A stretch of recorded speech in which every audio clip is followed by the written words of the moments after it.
साहिबजादा हामिद रजा national की साहब, ज़रूरत है। सर आपकी तरफ आ रहा हूँ।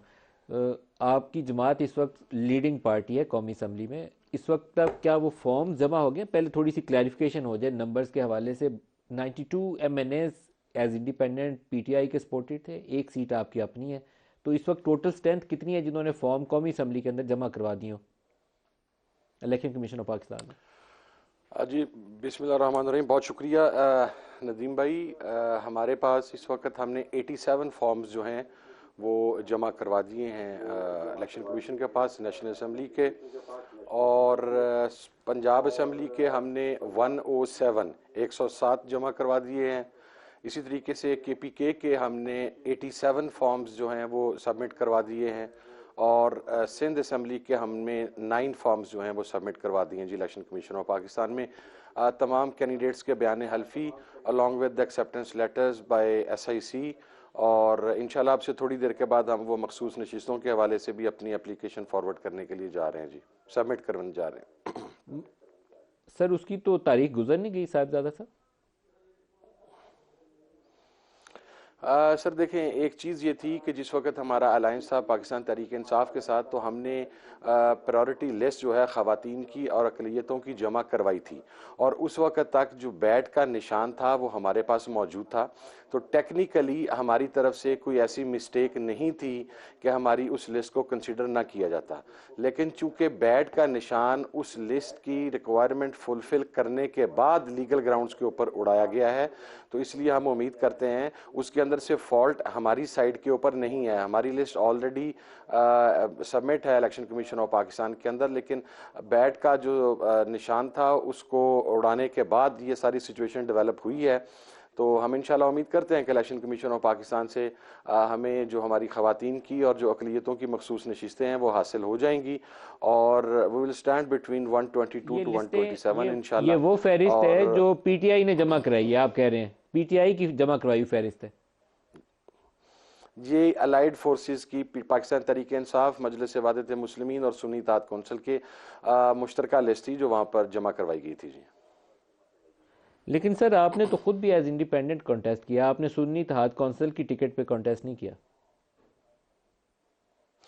उसकी वजह ये थी नदीम मलिक साहब कि आपके इल्म में है कि जिस दिन लास्ट डेट थी टिकट्स सबमिट करवाने की, तो चूंकि हम एक अलायंस में थे और हमने फैसला किया था कि पंजाब के अंदर हम ये तीनों पार्टियां जो हैं वो बैट के निशान के ऊपर कंटेस्ट करेंगी।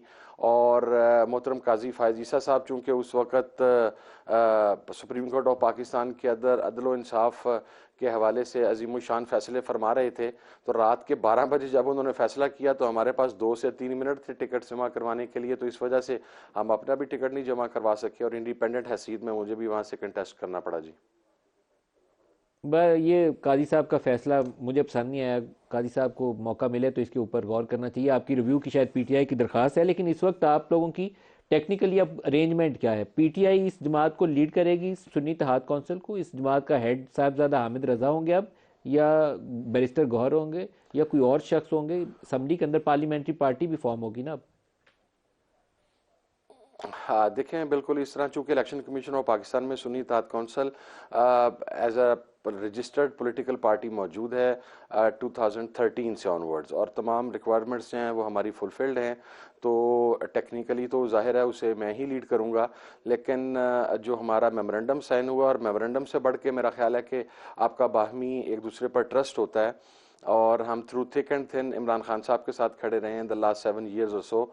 और खान साहब ने हम पर एतमाद का इजहार किया, तो मैंने अपनी पहली प्रेस कॉन्फ्रेंस में ही, जो कि हमारी मुश्तरका प्रेस कॉन्फ्रेंस थी तमाम अलाइड पार्टीज़ की, मैंने इसे ब्लैक एंड वाइट क्लियर किया था कि policy will be given by the Khan Sahab and it will be implemented through the platform of Sunni Ittehad council इंशाल्लाह। अच्छा साहिबजादा साहब, एक चीज़ सवालिया निशान है, सियासी तौर पर दूसरे जो फ्रीक है उससे गुफ्तगू करनी चाहिए। सियासत यही होती है ना, आप सियासत में आते हैं तो दरवाज़ा गुफ्तगू का कभी बंद नहीं किया जाता। लीडिंग पार्टी आप पीटीआई की बनती थी, पीटीआई ने बाकियों से मुज़ाकरात क्यों नहीं किए? ये बात मैं समझने से कासिर हूँ। नून लीग आपकी बड़ी राइवल हो सकती है पंजाब में, पीपल्स पार्टी से बात करते वो कर सकते थे, आप नहीं किया। आपने हुकूमत साजी के अमल में आपने अपने आप को पीछे कर लिया। इसके अंदर कोई लॉजिक आप समझा सकते हैं? नहीं नदीम मलिक साहब, हमने पीछे नहीं किया। देखें, हम क्लेमेंट हैं 180 सीटों के नेशनल असेंबली के अंदर, और जब हम इस चीज़ का क्लेम करते हैं कि हमारे पास 180 सीटें हैं नेशनल असेंबली के अंदर, तो वो हवा के अंदर हम क्लेम नहीं करते। हमारे पास इन रिस्पेक्टिव कॉन्स्टिट्यूंसीज़ के प्रॉपर फॉर्म 45 जो हैं वो मौजूद हैं।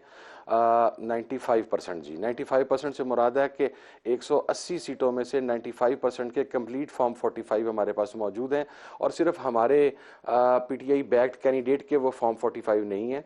उन कॉन्स्टिट्यूंसी से अगर किसी और जमातों ने भी इलेक्शन कंटेस्ट किया है या कुछ और इंडिपेंडेंट कैंडिडेट्स ने इलेक्शन कंटेस्ट किया है, तो हमारे फॉर्म 45 को एक्सपोर्ट देने के लिए हमारे पास उन कैंडिडेट्स के फॉर्म 45 भी मौजूद हैं।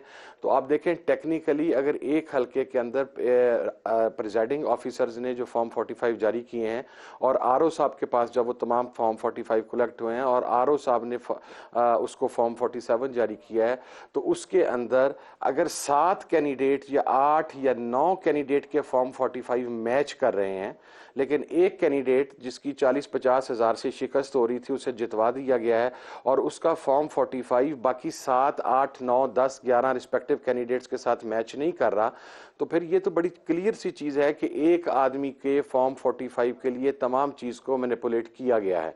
तो हम तो इस चीज़ के क्लेमेंट हैं, उसके अंदर आपके इल्म है कि शिकायत 100% मैं दुरुस्त मान लूँ, आपकी शिकायत में 100% भी दुरुस्त मान लूँ, तो आपको ट्रिब्यूनल के रास्ते से, कोर्ट्स के रास्ते से इंसाफ मिलेगा ना।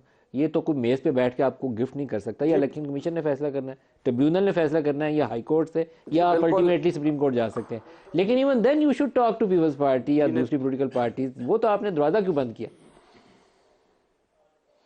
नदीम भाई देखिए, हम तो ट्रिब्यूनल्स में ही जा रहे हैं। इस्लामाबाद हाई कोर्ट ने भी इस्लामाबाद के तीनों हलकों के जो नोटिफिकेशंस हैं उन्हें सस्पेंड किया है। बाकी हमारे तमाम केसेस भी ट्रिब्यूनल्स में हैं, और हमें उम्मीद है कि इंशाल्लाह वहाँ से हमें इंसाफ भी मिलेगा। दूसरा सवाल जो है पाकिस्तान पीपल्स पार्टी के हवाले से, मेरा ख्याल है कि इसका जवाब अगर गौहर खान साहब दें तो ज़्यादा मुनासिब होगा, चूंकि मैं लास्ट मिनट एंगेज हुआ हूँ। आपके इल्म में मैं तो 9 माह से रुपोश था, और मुझे तो इलेक्शन कैंपेन के लिए भी सिर्फ 14-15 दिन मिले, तो मैं अपनी कॉन्स्टिट्यूंसी में बिजी था वहाँ पर। तो यहाँ पर जो निगोशिएशंस हो रही थी, I was not the part of it. और फिर उसके बाद वो अपनी कामयाबी का नोटिफिकेशन